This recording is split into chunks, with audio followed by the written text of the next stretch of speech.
Lors des séances précédentes, nous nous sommes entraînés à recommander, à donner des conseils et des ordres quant à l'utilisation quotidienne de l'eau. Nous avons également abordé le thème de la pollution de l'eau. Lors de cette nouvelle séance, nous allons continuer à nous entraîner en commentant, en recommandant et en ordonnant à travers les situations suivantes.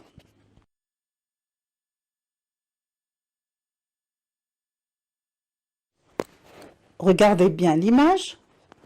Que voyez-vous? Bravo. On voit deux enfants en train de jouer avec un tuyau. Bien. Que pensez-vous de ce comportement? Vous avez raison, les enfants, c'est un mauvais comportement. C'est un mauvais comportement. Bien. Quel autre jeu leur proposez-vous plutôt de jouer?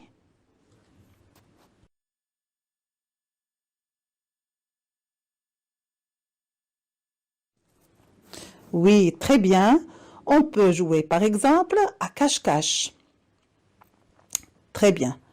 Je vous invite maintenant à préparer des phrases pour inciter ces enfants à ne pas gaspiller l'eau. Réfléchissez bien, préparez vos phrases, exploitez les acquis des séances précédentes, prenez tout votre temps.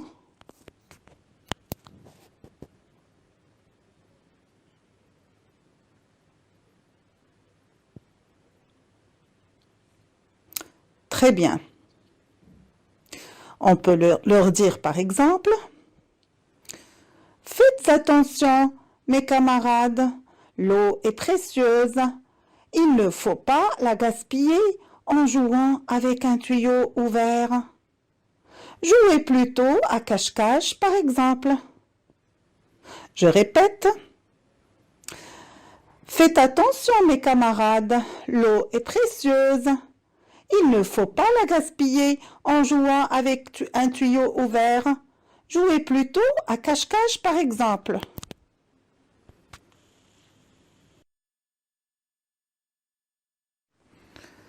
Regardez cette image. Que représente-t-elle? Très bien. Cette image représente un robinet dont coulent des gouttes d'eau. Bien. Pourquoi, à votre avis, ce robinet n'est pas complètement fermé? Réfléchissez bien. Très bien. La première possibilité, c'est qu'il a une fuite d'eau. Deuxième possibilité, très bien, on l'a mal fermé. Très bien.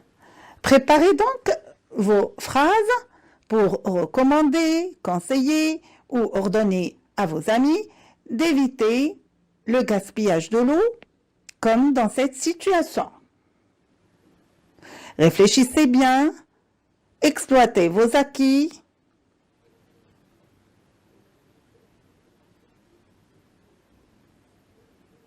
Allez-y.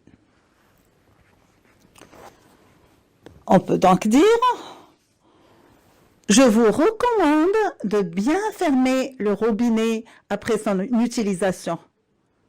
Je vous conseille également de vite réparer le robinet s'il y a une fuite, afin d'économiser l'eau. Je recommence. Je vous recommande de bien fermer le robinet après son utilisation. Je vous conseille également de vite réparer le robinet s'il a une fuite, afin d'économiser l'eau. Très bien. Passons à la situation suivante.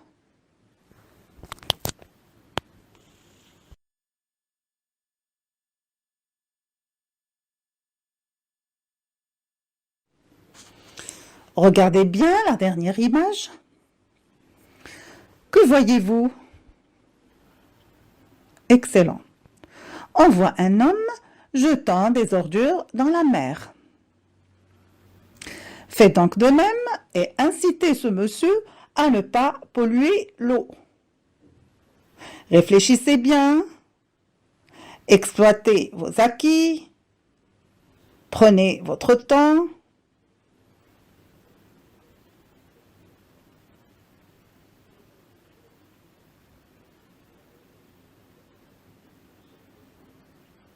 Allez-y. On peut dire alors, ne pollue pas l'eau de mer en y jetant des ordures. Tu dois plutôt les jeter dans la poubelle. Je recommence, ne pollue pas l'eau de mer en y jetant des ordures. Tu dois plutôt les jeter dans la poubelle. Très bien les enfants, vous avez très bien travaillé avec moi aujourd'hui, je vous félicite. Je vous laisse donc le soin de chercher d'autres situations se rapportant à l'utilisation de l'eau et de vous entraîner à recommander, à conseiller ou à ordonner. Bonjour, dans une autre séance d'activité d'écriture. Observez bien cette image. Qu'est-ce que vous voyez dans l'image? Dans l'image, on voit un enfant. Que fait cet enfant? L'enfant regarde la télévision. L'enfant regarde un documentaire sur les éléphants. Vous voyez bien, sur la télévision, on peut voir des éléphants. L'enfant regarde un documentaire sur les éléphants. L'enfant regarde un documentaire sur les éléphants. Prenons, mes chers enfants, ces deux mots qui sont en couleur rouge. Enfant, éléphant. Enfant, éléphant. Quel est le son qui se répète dans ces deux mots? Le son qui se répète est le son F. Le son F. On peut l'entendre dans enfant et dans le mot éléphant. Est-ce que le son F s'écrit de la même façon? Non. Bien sûr, dans le premier mot, il s'écrit en une seule lettre F. Dans le deuxième mot, on voit très bien qu'il s'écrit en deux lettres PH.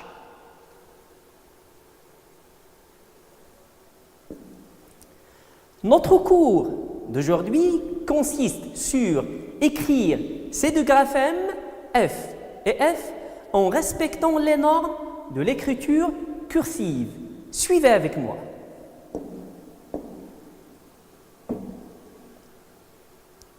Avant de découvrir, mes chers élèves, l'apprentissage de l'écriture, voyons comment faire le bon geste d'écriture dans l'espace. La lettre F s'écrit en une seule fois sans lever la main. Le point mentionné en vert est le point du départ.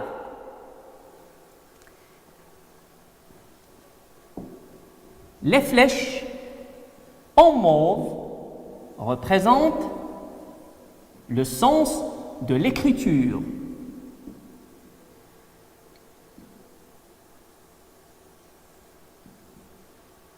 Regardez très bien.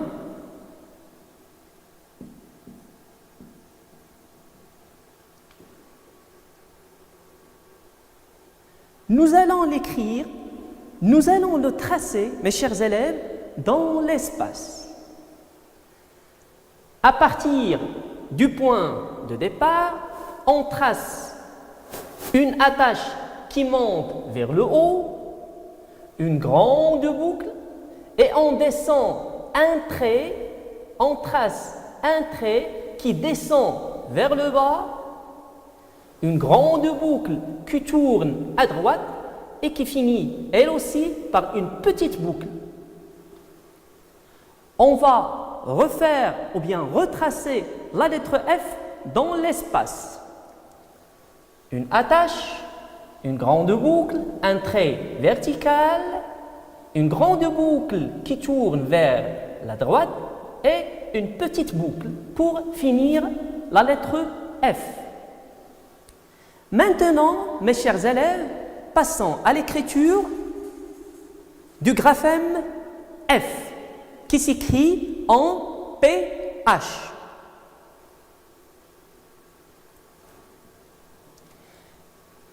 Mais avant de l'écrire, voyons comment faire l'écriture dans l'espace.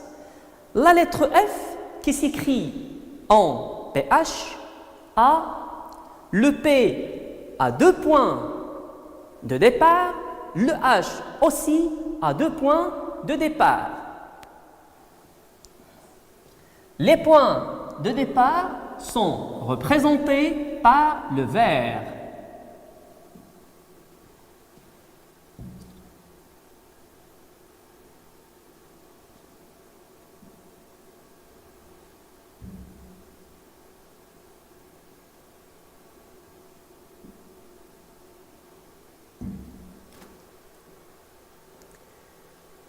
Et le sens de l'écriture est représenté par des flèches mauves.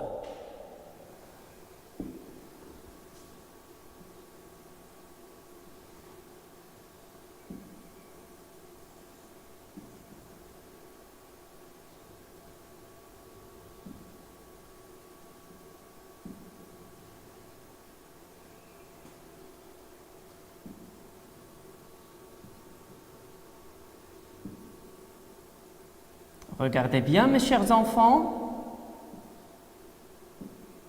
comment on trace la lettre. Passons à tracer cette lettre F qui s'écrit en PH dans l'espace. À partir de notre point de départ, on trace une attache qui monte vers là-haut. Et on descend avec un trait vertical en bas, puis à partir du deuxième point de départ, un jambage qui se termine par une liaison demi-ronde.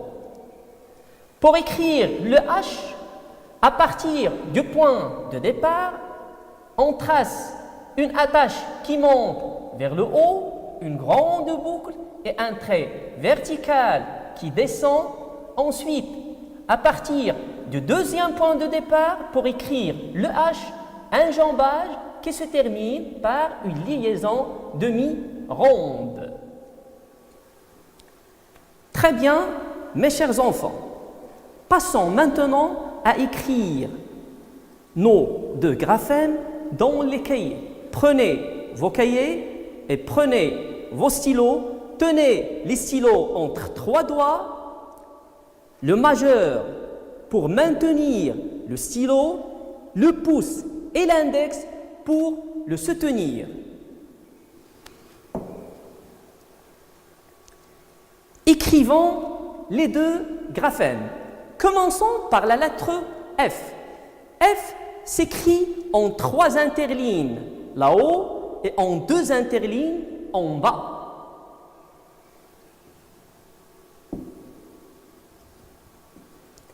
F s'écrit en 3 interlignes en haut et en 2 interlignes en bas. On va commencer de notre point de départ représenté en rouge et on va écrire F. Une attache qui monte en haut, un trait vertical, une boucle qui tourne vers la droite et qui se termine par une petite boucle. Je vais réécrire la lettre F une attache qui monte vers le haut, une grande boucle, un trait vertical, une boucle qui se termine, une boucle qui tourne à droite et une petite boucle pour terminer la lettre F. Une liaison, une attache qui monte vers le haut, une grande boucle, un trait vertical, une grande boucle qui tourne à droite et une petite boucle pour finir notre lettre F.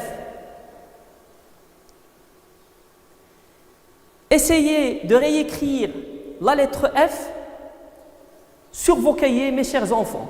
Passons à la lettre F qui s'écrit en 2 lettres P, H et qui se prononce F.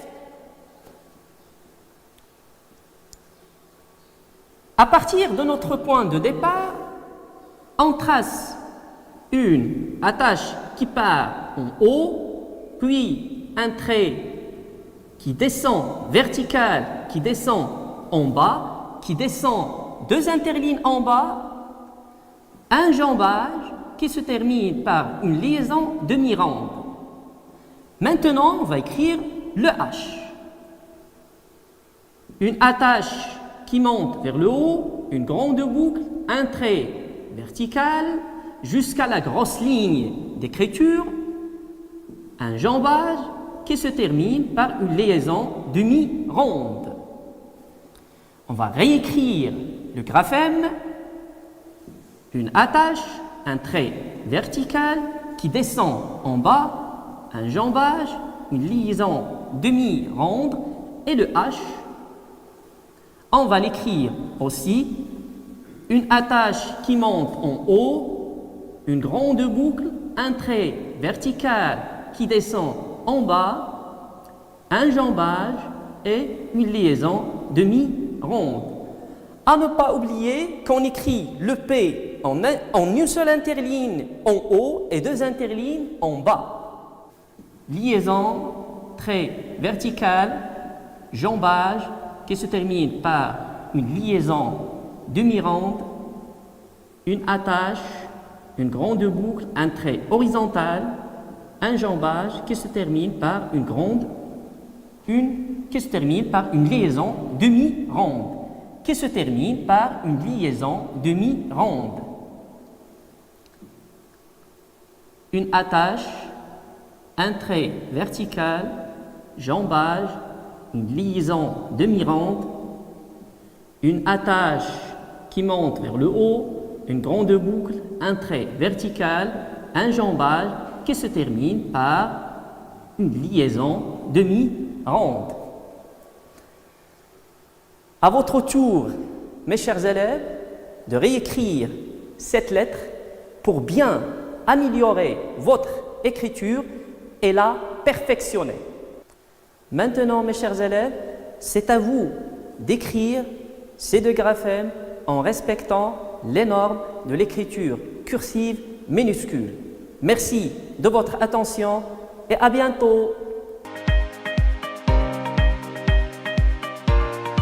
إذن سنبدأ بوضعية الانطلاق، ووضعيتنا عبارة عن مسألة. قال محمد لأصدقائه: لدي لعبة وأود تركها عند أقربكم مسكنا إلى المدرسة ليذهب ويحضرها بعد الخروج من المدرسة لنلعب بها قليلا. فقالت عائشة: اتركها عندي فبيتنا يبعد عن المدرسة ب100 ديكامتر. وقالت حنان: بل بيتنا هو الأقرب إذ يبعد عن المدرسة ب10 هكتومتر. وقال كريم: بل بيتنا هو الأقرب لا يفصلنا عن المدرسة سوى 1 كيلومتر. إذن السؤال المطروح: كيف أساعد محمد على تحديد الطفل الذي سيودع عنده اللعبة؟ إذن كم يبعد بيت كل واحد من أصدقاء محمد عن المدرسة؟ إذن يبعد بيت كريم عن المدرسة ب1 كيلومتر. أما بيت حنان فيبعد ب10 هكتومتر، بينما بيت عائشة يبعد ب100 ديكامتر. السؤال المطروح: هل يمكنني معرفة أيهم الأقرب من المدرسة باستعمال وحدات مختلفة؟ علما أن كريم قال أن بيته يبعد ب1 كيلومتر، وحنان 10 هكتومتر، وعائشة 100 ديكامتر. إذن هنا وحدات مختلفة. لن نمر للجواب على هذه الوضعية. يجب علينا تحويل المسافات إلى نفس الوحدة باستعمال جدول التحويلات. وجدول التحويلات كالتالي: الوحدة الأساسية لقياس الأطوال هي المتر، وللمتر أجزاء كما تعرفنا عليه في الدروس السابقة. ونذكر من أجزاء المتر ديسيمتر، السنتيمتر، المليمتر. درسنا لهذا اليوم هو المضاعفات. إذن من مضاعفات المتر ديكامتر، الهكتومتر، الكيلومتر. إذن لجواب على السؤال المطروح في الوضعية نمر إلى السؤال التالي. كريم قال لنا أنه يبعد عن المدرسة ب1 كيلومتر، ونقوم بتحويل. كي أحول 1 كيلومتر إلى المتر يجب علي معرفة رقم الوحدات. إذا رقم وحدات 1 كيلومتر هو الواحد، أضعه في الكيلومتر. بعد ذلك إذا أردت التحويل إلى المتر أضيف الأصفار على اليمين إلى أن أصل إلى الوحدة المطلوبة، ووحدتنا لهذا اليوم هي أن أحول إلى المتر. بعد ذلك قالت حنان أنها تبعد ب10 هكتومتر. إذن رقم وحدات هذا العدد هو الصفر، أضع الصفر في الهكتومتر، بينما رقم العشرات أضعه في الكيلومتر، ثم أضيف الأصفار إلى أن أصل إلى الوحدة المتر. بعد ذلك قالت لنا عائشة أنها تبعد ب100 ديكامتر. أين هو رقم العشرات؟ أين هو رقم الوحدات أبنائي الأعزاء؟ رقم الوحدات هو الصفر. إذن أخذ الصفر وأضعه في خانة الديكامتر. بعد ذلك أتبعه برقم العشرات وأضعه في الهكتومتر، بينما رقم المئات أضعه في الكيلومتر، وأكمل بالأصفار على اليمين إلى أن أصل إلى المتر. وبالتالي تبعد عائشة عن المدرسة ب1000 متر. ماذا تلاحظون أبنائي الأعزاء؟ لاحظوا 1 كيلومتر تساوي 1000 متر، 10 هكتومتر تساوي 1000 متر، و100 ديكامتر تساوي 1000 متر. إذن يبعد الأصدقاء الثلاثة عن المدرسة بنفس المسافة، بحيث أن 1 كيلومتر تساوي 10 هكتومتر تساوي 100 ديكامتر تساوي 1000 متر. ومن هنا نستنتج أن 1 كيلومتر كم تساوي 1000 متر. ممتاز، أحسنتم أبنائي الأعزاء. و1 هكتومتر كم تساوي؟ باستعمال جدول التحويلات 1 هكتومتر تساوي 100 متر، بينما 1 ديكامتر تساوي 10 متر. إذن من أجزاء المتر الكيلومتر وهي 1000 متر، الهكتومتر 100 متر، والديكامتر تساوي 10 أمتار. أكتب كلا من القياسات التالية تحت الصورة المناسبة. إذن نحدد هنا الطول المناسب لكل صورة. إذن ما هو علو طول مناسب لعلو جبل تدغين في نظركم أبنائي الأعزاء؟ نعم، الطول المناسب لعلو جبل تدغين هو 2450 متر. نعم، نمر إلى الصورة الثانية وهي لنهر الربيع. ما هو الطول المناسب لهذا النهر؟ نعم، مهل التفكير. إذن 600 كيلومتر. ممتاز، أحسنتم أبنائي الأعزاء. ما هو الطول المناسب لسباق الماراثون؟ إذن نفكر. إذن هو 42 كيلومتر. ممتاز. إذن نمر إلى الصورة الأخيرة والرابعة، صومعة مسجد الحسن الثاني. ما هو الطول المناسب لعلو صومعة مسجد الحسن الثاني؟ إذن هو 100 متر. إذن هكذا نكون قد أنجزنا هذا التمرين. وإلى هنا انتهى درسنا، وإلى اللقاء، وشكرا على حسن المتابعة.